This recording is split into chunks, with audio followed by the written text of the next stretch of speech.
अमन पिछले 3 महीनों से सोया नहीं था। डॉक्टर ने कहा था ये गहरा सदमा है, पर अमन जानता था ये सदमा नहीं, ये इंतजार है। इंतजार अपनी मृत पत्नी प्रिया के वापस आने का। ये सच है, प्रिया को गुजरे हुए पूरे 3 महीने हो चुके थे दुनिया के लिए। अमन एक पागल इंसान था जो अपनी पत्नी की अस्थियों को कलश में रखकर अपने साथ हर जगह ले जाता था। पर अमन जानता था प्रिया ने वादा किया था। प्रिया उसकी आवाज मखमली थी, पर बीमारी ने उसे छीन लिया था।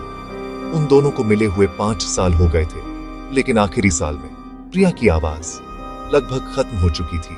वह सिर्फ इशारों में बात करती थी और अमन उसकी आंखों में सारे शब्द पढ़ लेता था। अपनी आखिरी रात अस्पताल के अंधेरे कमरे में प्रिया ने अमन का हाथ पकड़ा और उसके कांपते होठों से सिर्फ एक शब्द निकला, बारिश। अमन उस रात प्रिया की आंखों में अजीब सी चमक देखता रह गया। अगले ही पल वह खामोश हो गई। उसकी मृत्यु के बाद अमन पूरी तरह टूट गया।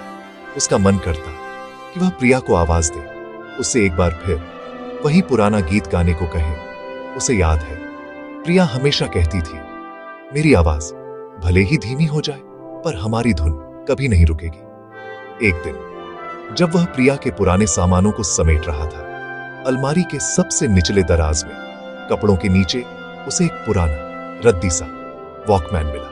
वॉकमैन पर बहुत ज्यादा धूल थी। अमन को याद नहीं आया कि यह कहां से आया। इसके साथ एक कैसेट थी जिस पर सिर्फ एक कोड लिखा था, अंग्रेजी के 3 अंक और फिर 2 अक्षर, जैसे कोई गुप्त संदेश हो। अमन ने उत्सुकता से उस कैसेट को वॉकमैन में डाला। उसका दिल तेजी से धड़क रहा था। उसे लगा शायद यह आखिरी बार है जब वह प्रिया की कोई चीज छू रहा है। उसे उम्मीद थी शायद प्रिया की कोई रिकॉर्डिंग होगी। कैसेट बजना शुरू हुई। पहले सिर्फ घिसाव की आवाज थी, फिर सन्नाटा था, फिर बारिश की बूंदों की आवाज आई और फिर अमन की सांसें रुक गईं। रिकॉर्डिंग में प्रिया की आवाज